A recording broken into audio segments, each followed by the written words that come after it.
today, not a picking video again. I've got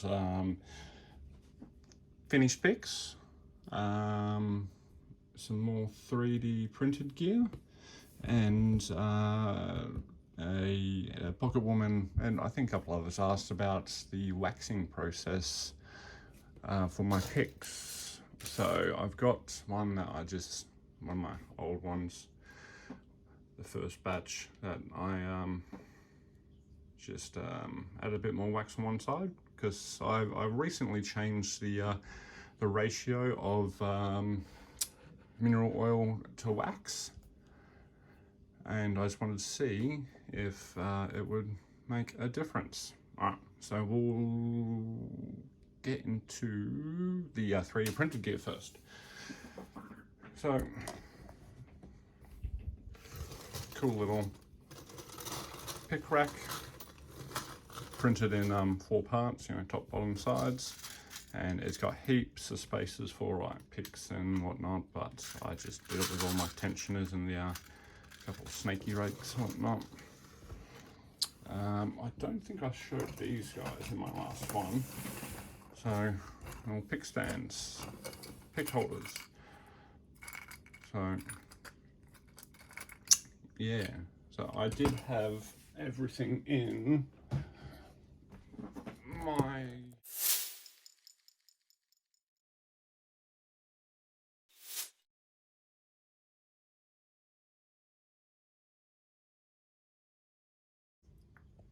sorry guys, accidentally turned you off.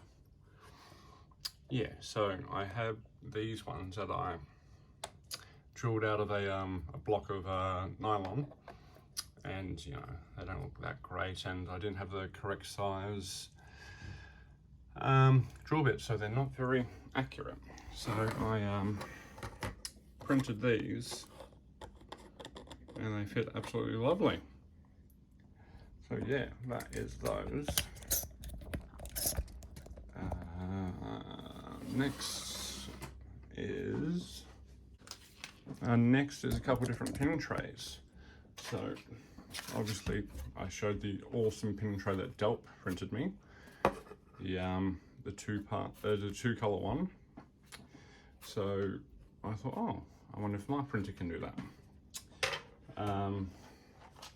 And so I got this bilock pinning tray, and Pocker Women go, oh, that's really cool, I need one of those. So I said, all right, I'll print you one. So this was my first attempt at doing 2 colors. So the second color sort of came out the wrong layer. So that is, that one's mine now. But I did this one for Pocker Women. This one came out absolutely lovely, except for the fall. Damn you, fall. And she needed a disc tray, so I found this this one on Thingiverse by Cespas, and put a bit of felt on the bottom, so it's nice and smooth on the bottom. And yeah, this one came out pretty good. Quite happy with those. All right, let me clear all this gear out. All right, so wax it. So the wax I use is beeswax and mineral oil. So it's about 6 parts beeswax to 1 part mineral oil, and I just completely bathe them in it. So I've already scraped a little bit off, but what I do is I just get a scraper and just get a bit of the excess, not scraping into the wood, just getting the the top layer of it off, just the excess, and then get rid of that. All right, so I previously used super fine steel wool to sort of get all the excess off, but I found that while it was pretty good, it removed a bit too much. So what I've gone to is just a, a lint-free sort of fabric. This was an old pair of gi pants that's no longer any good, and I just do a light wipe to get, again, a bit more of the excess off, and then I give it a sort of a buff in, which will heat it up slightly, and then just get that nice final layer just absorbed into the wood.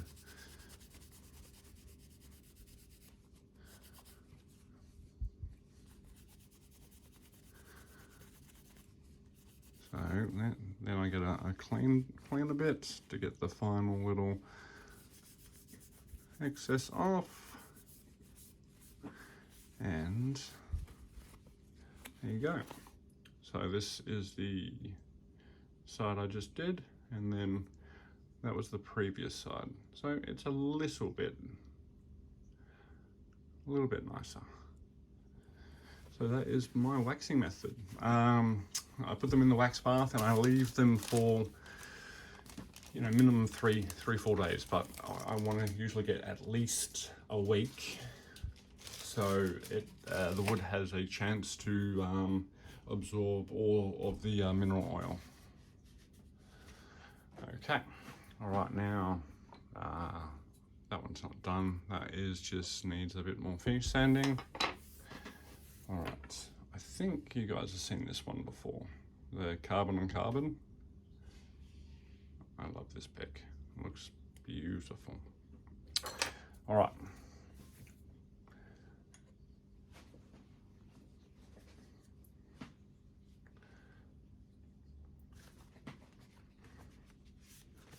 So first up is this lovely sort of short hook. Polished pretty nicely, and yeah, just I really like how this one came out. So this is Jarrah. I think this is weathered Jarrah. I got this from a mullion on a old timber window that I ripped out. It's just got a nice little pattern to the grain. It's beautiful. All right, next one is a really nice one of the woods that Funky Fast Raw Monkey sent me. I think this is feather oak, or it's feather something. So this is sort of like the Attila, but just a little sharper, steeper, nicely polished. And yeah, this one, the camera doesn't do this one justice. It's this one's really beautiful.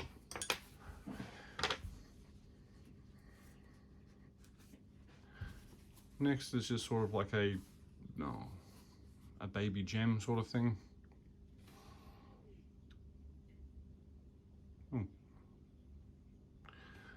And I don't know what this wood is, but this one came out really nice also. All right, next to two octagon pins. Sorry, hexagon pins. So this is a two-tone Jarrah.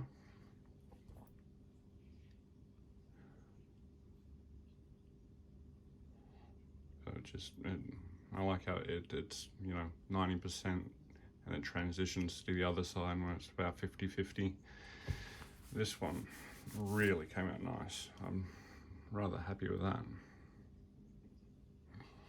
And it's just lovely in the hand, absolutely beautiful.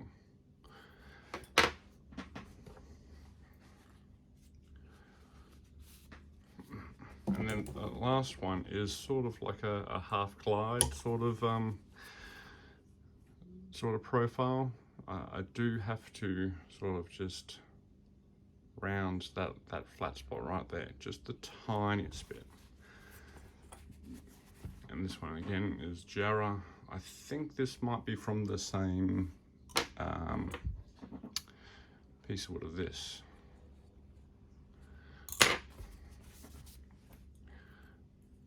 So again, the hex pen, absolutely beautiful fit. I'm stoked with the fit on that. That's just absolutely lovely. Yeah.